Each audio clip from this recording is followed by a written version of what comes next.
Magpapaliwanag lang ako, no. Kasi yung mga supporters ni President Ferdinand nanggagalaitin na sa galit. Kaysa bakit daw tinatawag na President Bongbong Bangag. Actually, no, it's a Bisaya version. Bisaya version. Ang ibig sabihin kasi ng bongbong, kung sa Tagalog yan, is dingding. And then yung bangag naman, sa Tagalog niyan is butas. So meaning, ang bahay ni President, ang dingding, may butas. Sa Bisaya, ang balay ni Ferdinand, ni President,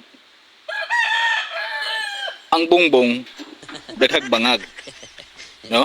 To make it short, President, bongbong, bangag. Di ba?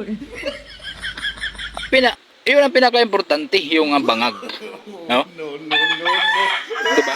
Kaya din man kaagi pagkataon mo. Di ba? Sa bangag. Ayaw mo kasuko. Oh, sana nakatulong, no? Sana nakatulong.